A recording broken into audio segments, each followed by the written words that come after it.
if any of you have a question throughout this presentation, please do step in. Just pop your hand up or enter the chat box or just unmute yourself, because I want to make sure that the information that we're giving you this evening is relevant and that it's going to connect with you and your business. So how do we connect your image and your brand? First, we're going to start off with really just some numbers, and some of these numbers that I was searching for, some of them even surprised me. But when it comes to branding and your footprint on social media, a lot of times as small businesses, the things that we want to do is talk about what we do and what we're selling and the products that we're selling. But when we think about the word social media, social is that first word that's a part of it. And so what people are looking for, especially in the climate that we're in right now, is they're looking for connections. They want to know not just what they're purchasing and how much it costs, because quite honestly, that's a commodity, and none of us can beat Amazon. So what they're looking for is they're looking for something that's going to connect you to your product, to what you're selling, to your service. So 45% of people, if they feel that they're being sold to over and over again, they're going to unfollow that page. They're going to unfollow it. So that's just something to consider.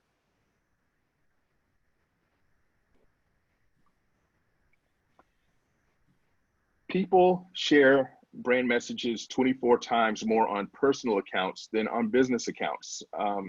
Again, people want to know you, and that's something. I think that there's multiple reasons behind that.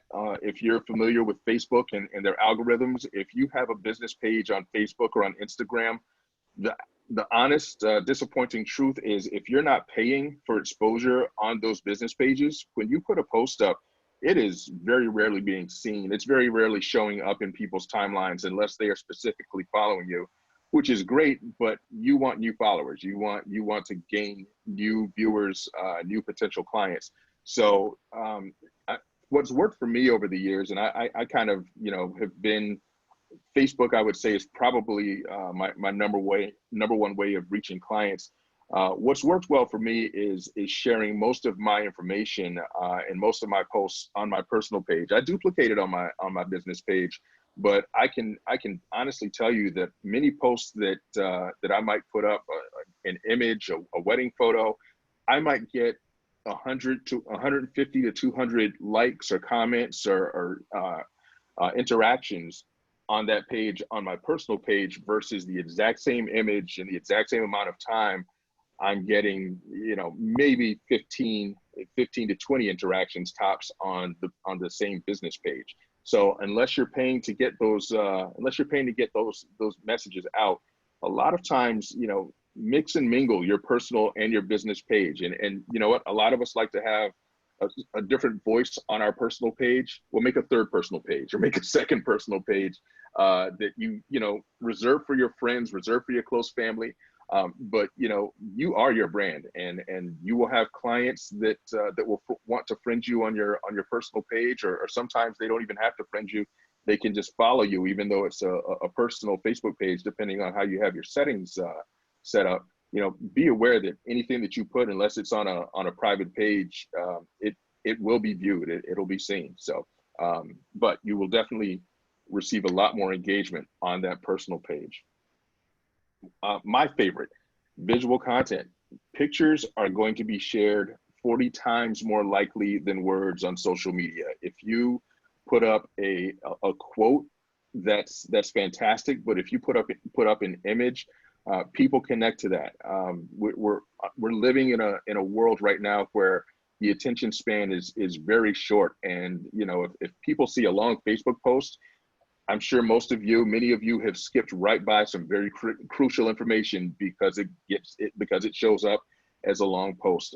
Even in the video world, as you know, Facebook and Instagram, in most cases, they limit the amount of time that a video can be posted. Instagram, I think now that they've come up with IGTV, it's a little bit longer, but 1 minute is all that you have to share. And to be honest, most people's attention spans, they don't even last that long. So That's just a few things to think about. So the takeaway from that is pretty simple. Your clients are less interested in the things that you have to sell than they are interested in who you are. That is just something that people want. They want to they want to understand, even even they want to see someone they connect with. They want to see joy. They want to see I'm just kind of giving you what works for me, but they want to see positive imagery. They want to see positive people that are that are driving and connecting and doing business with them. So that's my takeaway there. So how do we get there? What do our posts look like when we are putting something up on social media? Um, First thing you need to do is know what's going on in your community and in the people around us, because again, if we're looking for connection, we have to drive that. We have to we have to give people opinions. We have to let people know where our thoughts and minds are and where we're coming from. I, to be honest, one of the things that I'm really a stickler for is vetting my clients, and that may sound kind of pretentious, but I think that there is nothing more important than knowing who your ideal client is and knowing how to reach them. And the things that I do in my social media is putting posts out and putting up images that I know are going to reach the people that that basically want to do business with me. And it's not everyone. It's not everyone. And I think we've all heard all money ain't good money. It is, in my experience, it is the absolute truth. I can give examples of sometimes you have that gut feeling where in a client interaction that it might not be the perfect interaction that you're entering with. It might not be the perfect contract that you're entering into. And you know what? It's tough to turn away money. It's tough to have that gut feeling. But at the same time, if we know what's going on, if we are putting our posts out that are relevant and that are making sense to the clients that we want to connect with, we don't have to target people. Those right people will come to us. So that's something really to consider. Share your knowledge. A lot of what we have, especially in the service industry, a lot of what we have is knowledge based, and a lot of times we want to hold on to that. But it's important to play the role of being the expert in your field. And in order to be the expert in your field, you've got to share that information. You have to share that knowledge with your clients. So if you're in the construction industry, for example, talk about what you do. Talk about some of the details of what you do that separate you from the rest of the pack. And if you do that in a way where you're basically giving out tips and sharing your knowledge, it's not an aggressive way of saying, okay, I'm better than another person, I'm better than another business, but it puts you in the advantageous position of being the expert. And there is in business, in my business, there's absolutely nothing better than being in that position of being the expert and knowing, having people contact you and they actually know they know that you know what you're talking about. One of the things that I always try to do in my interactions on social media, again, you want people to talk to you, you want people to interact with you. We're living in some pretty difficult times right now. Find a way to infuse some humor into it. There is nothing better, especially if you're a business owner, than finding a way to take whatever it is that you're selling, take whatever service it is that you're selling, and figure out how it's actually making someone's day better, and lean on that. So I'm in a lucky position of being a photographer, especially in the wedding industry. I get to see people on a pretty good day of their life most of the time, but being able to do that, throw some humor out there, and you have people that are willing to spend a lot of money with you for your services. Sometimes signing some pretty heavy contracts. Just as an example, one of the things that I do in my contract, I love I love eating cake. It sounds funny, but it is something that I just absolutely love. So I actually have a wedding cake clause built into my contract. Is it a big deal? No, but is it something that just in a very small way can infuse a little bit of humor into people's lives? Yes, and it helps build your brand. I have clients walk up to me on their wedding day and ask me if I got a piece of that wedding cake because they want to make sure that I'm happy. And it ends up being a running joke. But you can take, some kind of humor that ties into your business and make sure that gets spread out to your clients, and you get to spread a little positivity, and trust me, that from my standpoint, that goes a very, very long way. Does anyone have any feedback, questions? Am I going too fast or too slow? We're kind of going to switch topics slightly and talk about the art of the photo portrait and how we can fix fix some problems and also maximize our brand on in terms of the visual side of it. This is not an acceptable LinkedIn photograph. This is something that yesterday I walked outside in my front yard in the bright sunny day and had to squint and take a photograph, and I thought about posting it, but I didn't do it. But you know what? This is unfortunately something that, if I went onto LinkedIn or went onto even a personal or business page of social media for a lot of business owners, this is what we'll see. And pardon me, you can do some amazing work, but if your brand doesn't look like you invested in it, it doesn't come across. You're never going to connect with that customer to give them an opportunity to do business with you and see that work. So, if you have a truck with $40,000 worth of tools in the back of it, but you haven't invested a couple of $100s in a photograph, you're doing yourself a disservice. And I would honestly say that, just the headshot is really just kind of the tip of the iceberg. But at the minimum, I think every person that runs a business needs to have a headshot, and it needs to be something quality that really represents who they are. Furthermore, I would really recommend that people invest in a branding package. That's something that takes the headshot and goes a little bit deeper. So in the case of let's use a baker, for example.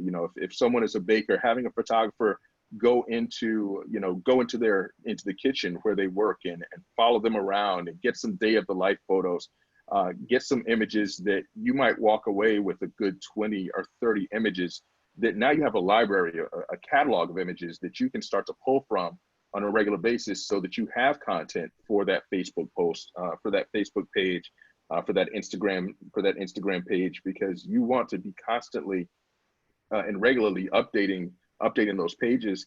And if you have variety in your catalog that you can pull from, that's going to be all the better for you, and it's going to give you that much more strength.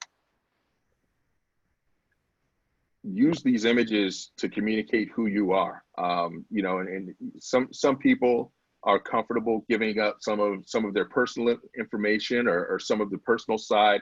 It's up to you as far as how much you want to give or not give when it comes to Facebook and social media. But showing that you're a family person, or showing your connections to people or to charities that you're involved with. Things like that, showing that you are something more than just ABC business, but a lot more into into the real you. That's, again, letting you draw those connections and letting your customers see exactly who you are and the things that are your passions that are part of your business, but also driving beyond your business as well. So the question. And I'm sorry, make sure that anything that you share has context. So, that kind of goes into that branding, the branding package as well. But, if you do post something, make sure it's relevant. Make sure it's relevant to the times. Make sure it's relevant to what is going on in your life and in your business, so that again people are able to see the real you stand out. So back to the question, if you're going to purchase something, would you purchase something from this guy or from this person? I think looking at an image like this, you're able to see a lot more personality. You get to see the real you come out. And this was actually a photo that was taken by a good friend of mine, Leslie Gomez, who's another amazing photographer in Hartford, and she took this portrait of me.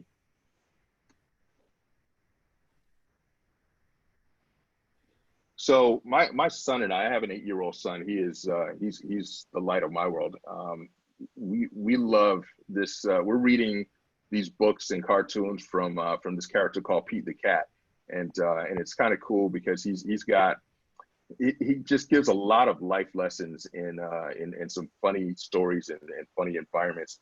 And the first thing that you want to do when you are taking a portrait is you got to be yourself. And that's one thing when we are taking portraits and taking photos. A lot of times we put this mask on, and when I'm doing a portrait session, the first thing I want to do is find that mask and strip it away, because you want the standard headshot works in a lot of corporate environments and it works in a lot of spaces.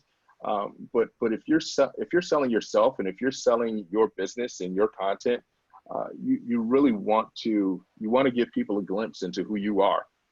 This gentleman by the name of Tai-Soo Kim, he's actually an architect in Hartford. He's had an architectural firm. He's from South Korea, actually, and his firm has been around for 40 plus years. Technically, they say he's in retirement, but if you look at his desk, you can clearly see that he's not. But I went into his office and really wanted to take a minute, and I could have taken a photo of him against a black background with his arms folded and looking very Hartford Business Journal, for example. But what I was really looking for was to find out who he is. And we took a few minutes and we talked about his history and where he's come from and how he got started, and the fact that he and I actually connected when I was working in the architectural industry 20 plus years ago.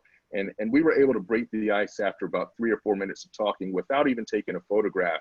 And after that, I think you see the connection in that image, and being able to take this type of image and share it and post it gives people a little bit more insight into just a smiling snapshot or a selfie or anything of that matter.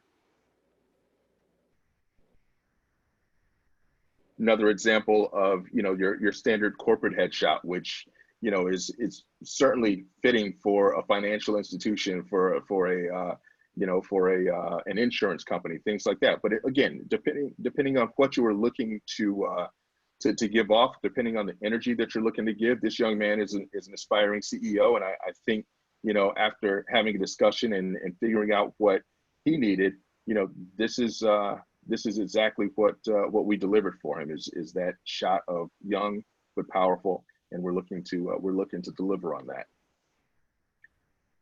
This is the headshot. This is the LinkedIn profile for a friend of mine. His name is G-Day.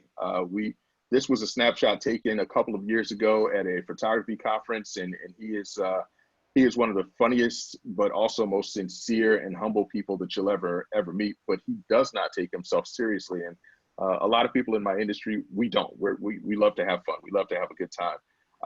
But for the 20,000+ Instagram followers that he has, when they go to his page, this is the image that he chose to represent himself.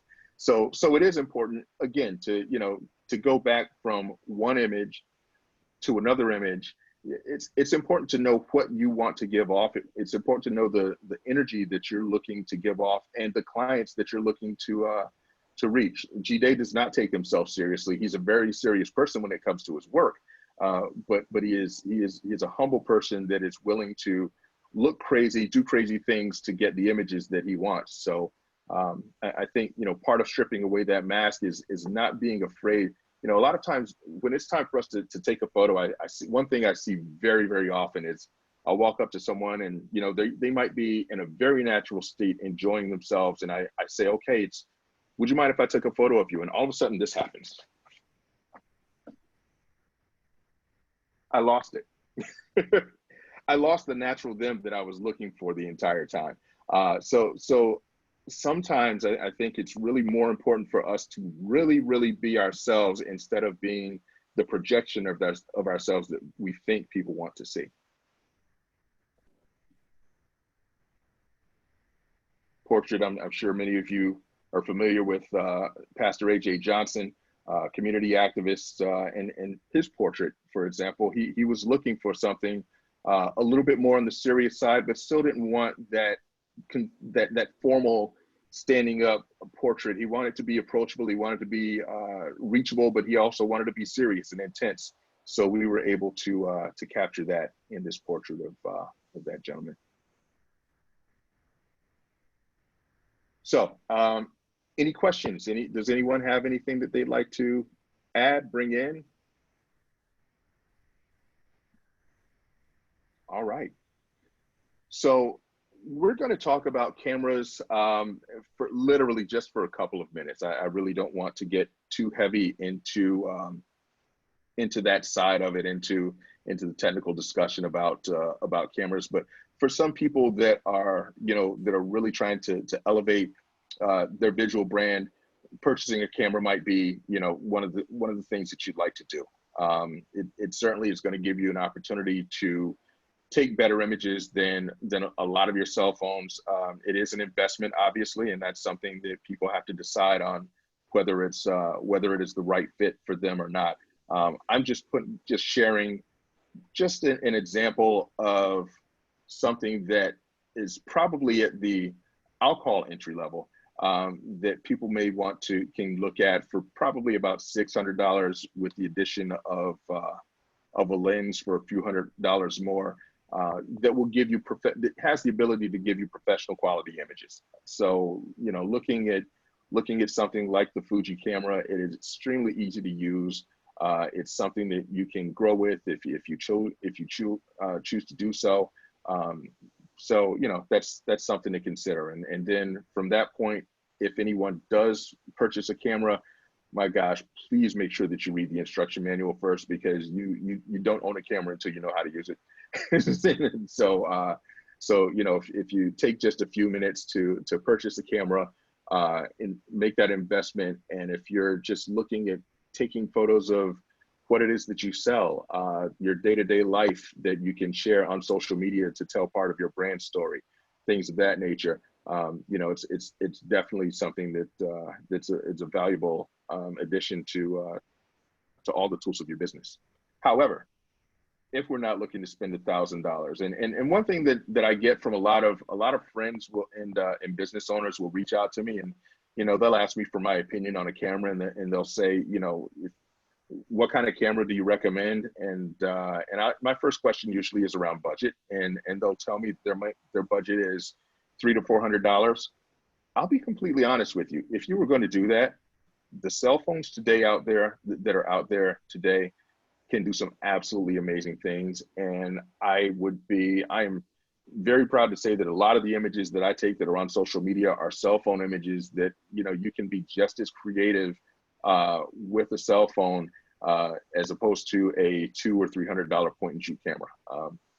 They're just capable of a lot more. So if you don't have the money to spend right now, one of a quote that I got from a fellow photographer years ago was, when we were talking about the best camera is the one that's in your hand whenever you need it. So sometimes that cell phone, you can do some absolutely amazing things with it. But you just tell that story. And if you're taking a photo of something, what I like to always remember is something another photographer told me, which is get close, get far, get high, get low.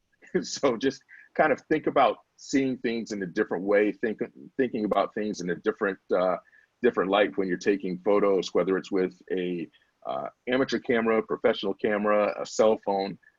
Perspective is everything. So you might be able to do some really cool things with a cell phone camera just by changing your perspective and changing your angle.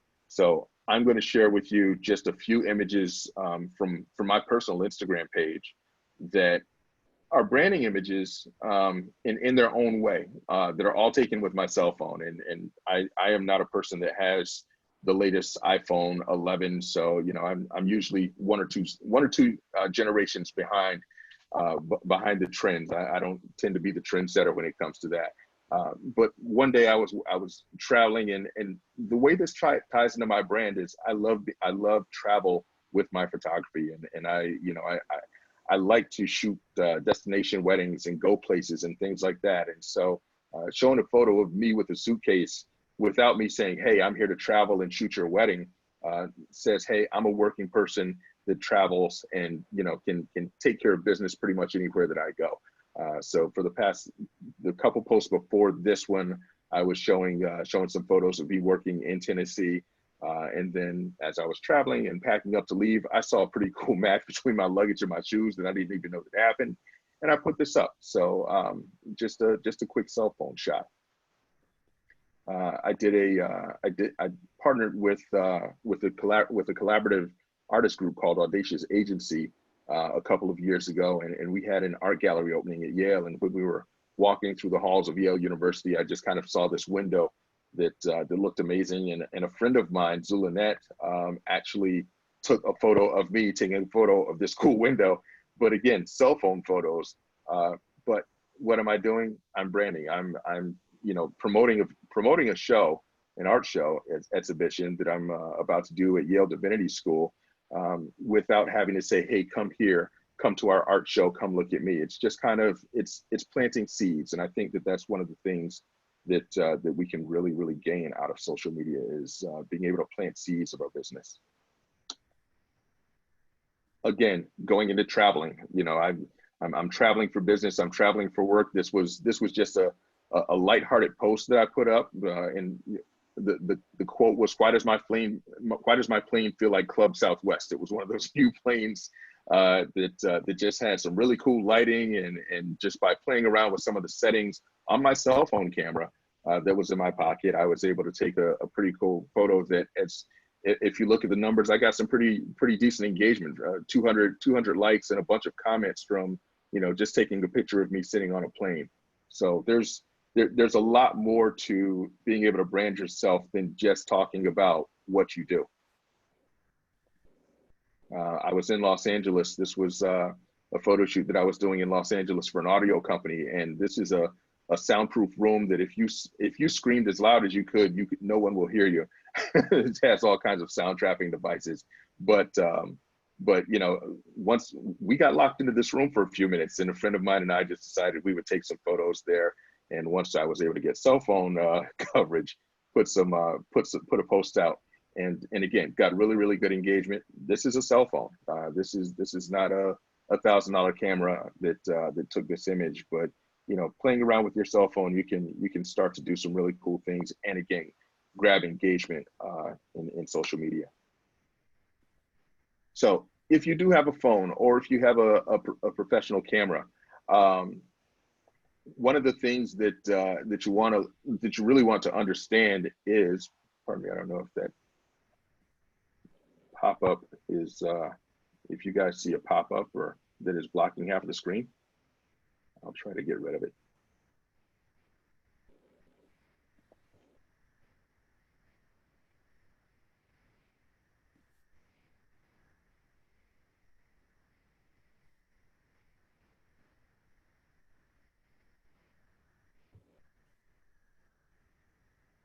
Is everyone with me? I don't know if I have a bad connection. Yeah, we're here. We're here with you. Okay. All right. Well, Keith, can I ask you a question before you go on? I'm John. Absolutely. Hey, John.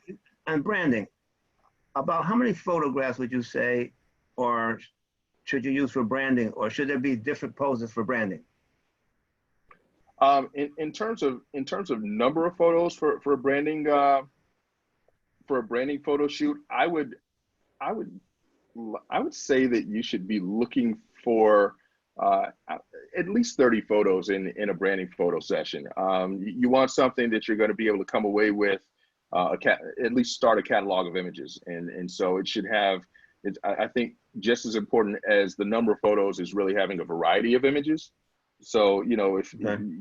some people, I have some people that are artists, music artists that are doing branding photos, and for sessions like that, sometimes we do something like a day in the life where I am literally with them from beginning to end of the day. And if we're not physically doing the entire day, we're kind of mocking up different parts of the day for that individual. But depending on what your business is, being able to show a variety of different environments and scenarios and what you do, I think is just as important as the number.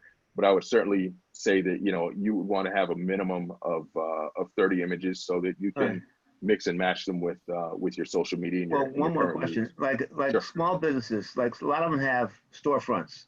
Mhm. You think you should take a picture of your outside of your store, showing your store as to how it looks and what you have in your window? Would that be part of your branding too?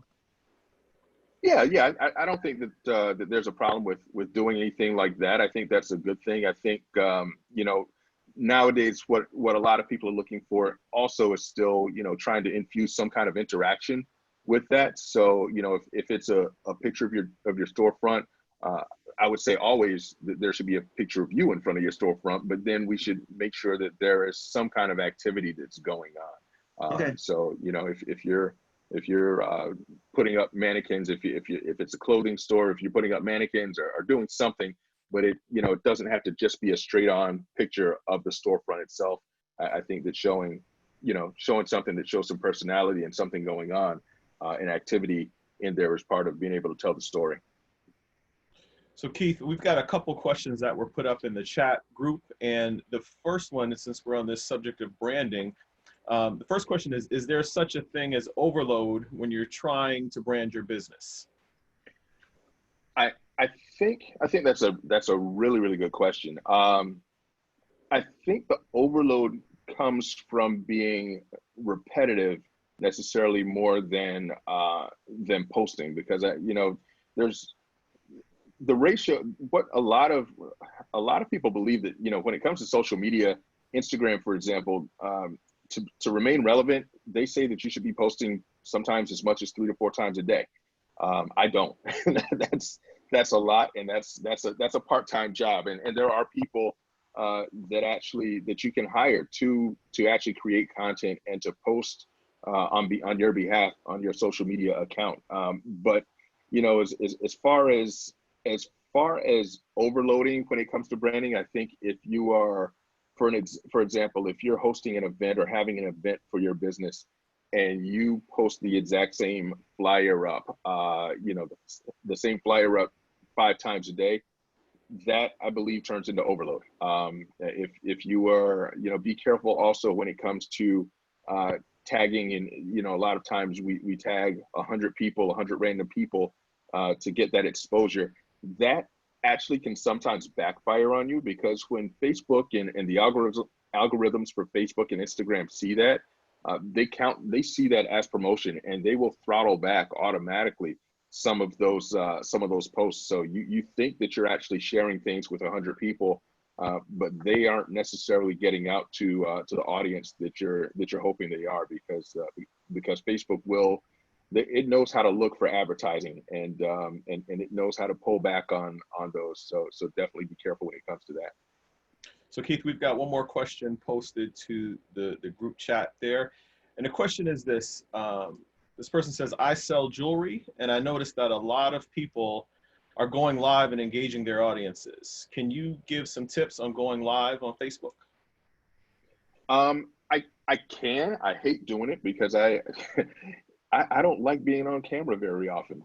So usually I don't do that. But I actually have seen some jewelry designers go live on Facebook, and I've even just seen a really creative shot where they will just take their cell phone camera or their camera and have it mounted directly above the table where their hands are working, and you're just looking at them work, as opposed to, you know, just a straight on shot of them talking or anything like that. And by doing that, you know, you're able to get some engagement. You can still chat and talk with potential clients but they're seeing the process. And I think that giving your clients an opportunity to see that process is invaluable. It really, really is a cool thing. What I would definitely recommend is making sure from a technical standpoint that you're lighting it correctly and doing a decent job of lighting it, especially if you're talking about something intricate and hands-on. What I actually have here right now is, I'll just pull it over right now, but I think if you are going to be Facebook living or doing Zoom calls, things like that, I have a light that, just basically sits right on my desk at an angle and gives me a pretty, I hope, flattering light on my face, as opposed to just using the lights in the room. So it kind of separates you a little bit, and it gives a little bit more of a professional touch and a feel to it. When you are going live also, if one tip that I'll give is just if you're doing Zoom meetings or any type of video call, video chat, a lot of times we love the look of having a window behind us, and you can see out of the background of the window.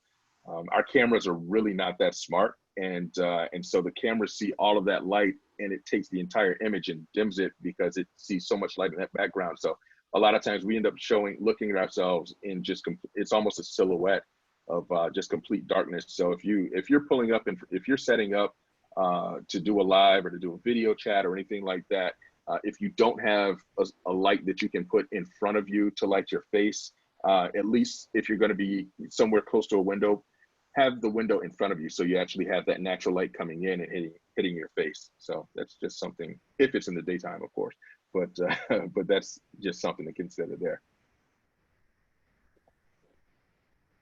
All right, thanks, Keith. That's all the questions we have posted right now. All right, perfect. Well, that actually rolls right into the next slide, which is good timing.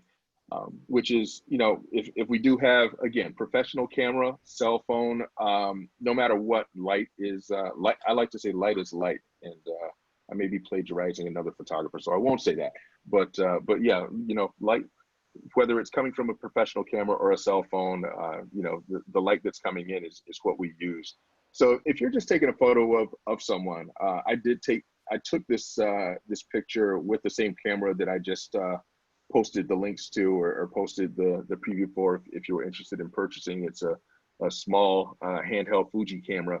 The things that you want to do if you're just taking a portrait of someone is place them close to the window. You want to get as much natural light as possible on your subject. It's something that just gives you a natural advantage, and it's also very flattering. I always recommend, just because lights have different colors and what we call color temperatures. So if you look in a room, sometimes you have a light that's kind of yellowish, and an LED light might be really, really kind of a harsh bluish looking light, as opposed to a fluorescent light, which kind of gives off a greenish hue. You want to try to minimize all of these lights just kind of mingling with each other. And so what I like to do when I'm doing a portrait of someone that's just not using a flash or just using the natural light from a window is turn off any other lights in the rooms, just so that I can have one source of light that's coming in, and that normally gives me some flattering color of light, and also the way that the light comes across the face, falls across the subject. It's coming from one direction. Indirect light, if it's a bright sunny day, if we're taking a photo at noon, let's say, that's usually the sunlight that's coming down that's hitting us. A lot of times we say, oh, it's a bright sunny day, it's a good time for a photo, but in most cases that can be a pretty challenging time to take photos, just because the light is coming down from such a high angle, and it really creates a lot of shadows around our eyes, and makes us it ages us a little bit, and I don't think any of us want to look older than we need to. So having light that's coming in that's either not coming in from directly the harshness of the sun, kind of get people in a little bit of shaded light, or if it's a cloudy day or something like that, then that's perfect lighting for just taking a nice simple portrait or photograph. And another thing that we like to do is bounce a little bit of light back onto the face. So bouncing light onto the face, basically all we need is anything that can reflect light. So I actually just had a piece of white cardboard in this particular case, and I just took that piece of white cardboard, and if the light, for example, was coming in from this side like this was doing, I just put the cardboard on this side of of the subject's face and was able to bounce a little bit of light on. Even if you look here, and this is a pretty poor example, but if you look at the right side of my face when I put this paper up, it kind of brightens it just a little bit. And so we're just trying to fill in some shadows and do things to give us the most flattering light that we can. So again, if we're going to take a photo and put it up on social media, we want it to look good. We want it to look as polished as possible. Also, and I don't have a slide for this, but if we're posting for social media and posting for photos of ourselves, let's use the tips that we have here and try to minimize the filters and things like that, just because you know, I think people are looking for a bit more authenticity when it comes to the images. So this is actually an image from the same shoot for the architectural firm that I took, and I think it's important to incorporate your environment in some of your shots. Again, your clients want to know who you are. They want to know your workspace, and incorporate the environment. It doesn't have to be perfect. Going back to Pete the Cat, it has to be you. It has to reflect who you are. And you know what? This gentleman has a bunch of projects going on, and he had them all happening at the same time. And there was, you know, some organization. And even though it's a chaotic photo, I still feel a sense of calm looking at him. So, you know, I think that that we captured his essence and even his workspace in an image that, you know, a lot of times I did photos for probably 25 people at this firm, and you know, there were a bunch of people that ran around crazy and cleaned up their desks and polished it and did all of those things. And I walked into this gentleman, and he said, "You know what? This is who I am, and I love this portrait because of it." So hey Keith, Yes, I'll sir. jump in here. We have a question from Ting from the Green Tea House. Hey, Ting. She says, could you please suggest a light for indoor image pictures? Yes. There are a bunch of I would probably say that a ring light for for indoor image pictures is probably a really good way to go. It's a light that you can buy from most camera shops in the ballpark of $75 or so. It's a perfectly round light, which is hence the name ring light. A lot of makeup artists use it because you can, you know, look right through the light. But it's perfect because you have this huge round light which gives nice even light, covers it really is flattering to the face and facial features, and you get good coverage. But you can also put the camera right in the middle of that light and take some really beautiful photos, and it still gives you the flexibility of moving it around and, you know, putting it and placing it in any kind of direction. But it's good for portraits. It is good for small to mid-sized product photography. Yeah, a ring light would be probably my #1 recommendation for a light for just general indoor use. And a lot of the ring lights actually have a mount on the right in the middle of them that will allow you to mount a cell phone or an iPad, so that if you did want to do any type of video chats or anything like that, just like I mentioned that I have a light here, it's a perfect light for lighting you for video chats or Zoom calls, Zoom meetings, anything like that. Good question. A follow-up question, Keith, is what is the voltage you recommend? Actually, you know what? It really, I don't think voltage is quite as important anymore, just because we are using LED lights, and between LED lights and fluorescent lights, so we're really not necessarily looking at any real major power draw when it comes to purchasing a light for anything like that. The ring lights, to be honest, I couldn't even tell you what the voltage is on it, but it's I don't think quite as important as, you know, even 5 or 6 years ago, where we were using flash bulbs and things like that. I think if you're talking about I would say amateur photography or doing photography, you know, any type of photography for just your own personal product use, things like that. I would say I would probably stay away, steer clear of flash photography, and just use a constant light, because it's a lot easier to make adjustments in your phone or in your camera. You see the exact results before you even take the photo. And another tip, since we're since we're there, is if you are taking any type of photos with your cell phone or even a point and shoot camera, I highly recommend turning your flash off and just figuring out ways to place whatever you're trying to shoot in natural light. The flashes on cell phones and cameras really just flatten out and almost destroy most images. You can see something in the dark, but it really takes all the creative lighting that you might see if you're looking at a scene, and it just kind of strips it. All right, that's all the questions we have posted at this time, Keith. All right. Wardrobe. AJ is a sharp guy, but you shouldn't.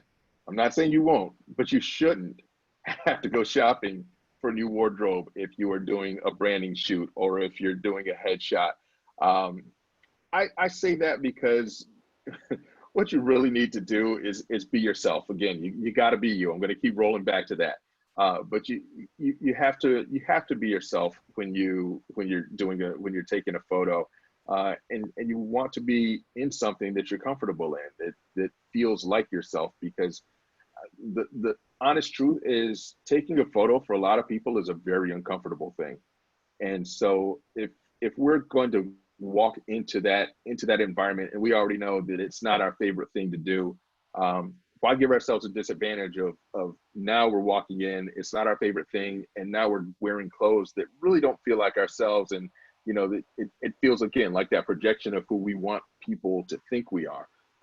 I say be yourself, be the best version of yourself as possible. Please iron the clothes and and let's make them look good. But I don't, as far as having to go out shopping for a new wardrobe, you know, don't blame that on the photo shoot. But if you do, go somewhere where you feel comfortable. Go somewhere where you can, you know, just expand on your own personal wardrobe and be yourself and feel great walking into the session. Again, I go back to that, and I can't stress it any further. You know, when we take a photograph, it's not necessarily about us sitting up and looking, you know, our version of the polished person that we think we are. You know, sometimes that portrait is just even going into yourself and being introspective and thinking about who you really are, and thinking about that, you know, the real you. And it doesn't necessarily have to be over the top. It can just be, it can be quiet confidence. And I think that this image of Reverend Shelley Best, it's pretty self-explanatory that it is a quiet confidence, and I think that captures her true essence in who she is. So as far as the presentation goes, I think we're starting to wrap up. Do we have any questions? And so at this time, if you have any questions, what we'll do is we'll allow you to, if you want to raise your hand and unmute yourself, we can go that route to allow people to ask whatever question they might have. If you're more comfortable using the chat form, you can do that as well. And so if you have a question, it looks like we might have one here. Is this, Corey, do you have a question? Yeah, I do. I know you talk about removing the mask. First of all, great presentation. Thank you very much. Your photos are amazing. Thank you. I just thought about the whole concept that nowadays we're wearing masks. And I think that there's this whole concept of you know, some people are like, oh, you can't see your face through a mask, but I think that you can. Have you played or done anything with that whole concept of like showing your brand, but using the fact that we're all wearing masks, but you can still show? I don't know, if I just came up and I just wasn't sure if you had any experience with it. I know it's super like recent. So Corey, do you mean that in the literal No, sense of? like the literal sense of wearing a mask, but being able to show your brand through the fact that so I make unbakables. They're ready to eat cookie dough treats. So we are all about fun, excitement, reminiscent. You're eating cookie dough. I mean, there's nothing serious about what we do. There's no judgment. There's no seriousness. It's fun. And this whole concept of the fact that we're wearing masks, we can't go to events, and that's where we show our personality the most. Mhm. And so we're trying to change to where we can show our personality more on our website or our social media. But, we're all wearing masks these days. And I meant like literal masks. So I just Mhm. wasn't sure if you've played with it at all or anything like that. I don't know. To be honest, no, I haven't played with that. It definitely is an interesting concept in terms of how to, how to put a face on a brand that is kind of behind the scenes. Is that kind of if that's what I'm Yeah. gathering from that. Yeah. In those cases, I think, the process of what you're creating is important, but also, looking at maybe the responses of the end user, of the people that are eating your treats, of your clients, and things like that. So, it sounds like it sounds like a product that is based around fun. It's based around good times, because if you're selling that, you're selling it at events, at weddings, and things like that. So, tying into the experience of creating the product and consuming the product would probably be something to think about there. Thanks. Yeah, absolutely. And I want to try some cookie dough one day. Unfortunately, virtual, it's not as easy to bring to meetings like it is when we're in person. All right. Are there any other questions?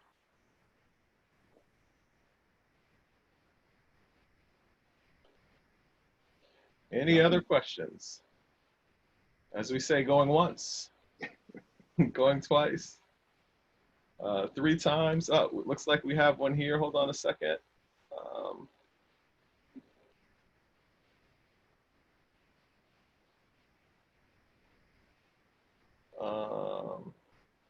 Okay. All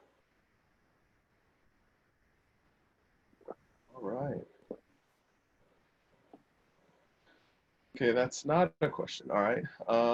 Actually, there is a comment that I thought of maybe, Corey, your logos on your mask and doing Photoshop, so a photo shoot with your logos on your mask could be a potential branding opportunity for you there. Good call. Yeah, thank you.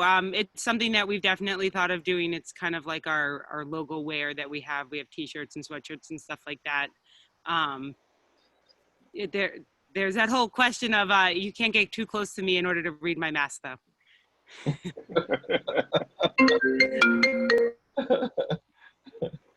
All right. Any other questions? Anyone? Anyone? All right. I think Ting raised her hand. Yes. Okay. Go ahead, Ting. Oh, hi, Keith. I know you talk about a lot about a camera taking pictures. Do you have any recommendation taking videos? Like what kind of lighting or what kind of positions or taking good product video, how to use your product? Any recommendation? I know it's not today's topic, but just wanted to know if you have some ideas. Thank you. Yeah, sure. Absolutely, Ting. I'll be honest. I am pretty much 100% a still photographer, but the great thing about most cameras nowadays is that just about anything step up from a point and shoot camera, any amateur to semi-professional camera has really amazing video qualities nowadays as well. So even the camera that I posted, that Fujifilm camera, can take some amazing video, and usually, especially for social media purposes, it's most of these cameras are almost overkill. You hear you hear people talking about 4K video and things like that, which is great. But if you're taking it and compressing it and sharing it on Facebook, none of that stuff really even makes a difference. So that ring light that I was talking about is just as effective as a light, and that's one of the other reasons that I recommend a constant light as opposed to a flash, because you know that flash is an instantaneous light, but when it's gone, it's gone. But you can, that same lighting setup that we were talking about for the ring light for using for product photography, you can use that for video as well. Mhm. Thank you. Absolutely. So Keith, we have a question based off of your slide there. And the question is, what is, you have listed down there your bottom web address there with the big red logo there, and there's a Yes. question in regards to what is that? Well, I am so glad. I'm glad whoever asked. PicSpotter is a company that I have actually been brought in and been a partner of for the past year. And what it is it's a brand new CRM software. So it's customer relationship management software that is really geared towards the small business. Right now in its current format, it's been designed by photographers for photographers, but it helps us. It's basically designed to help out with everything from your client interactions, because we're really, one of the toughest things is to stay in contact with our clients.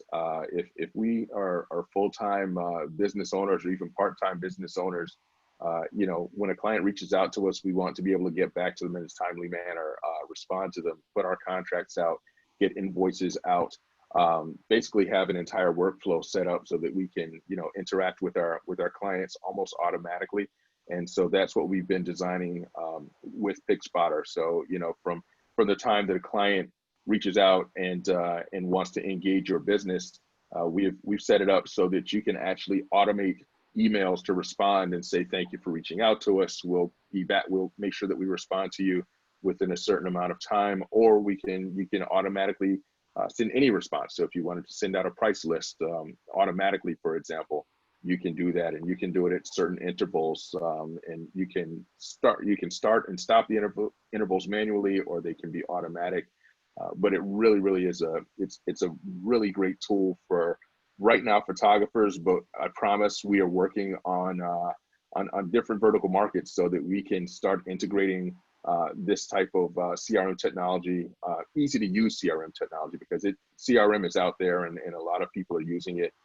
But to be able to put everything together from initial conversations, consultations, putting together contracts, signing contracts, invoicing, delivering product at the end, it's a really powerful set of tools. And it's actually a gentleman that founded it. His name is Milton Jackson, and he's actually a Connecticut native. It's a small business, a Black-owned business. So you know, we're looking to see some really aggressive growth, and especially growing in some different markets with this company.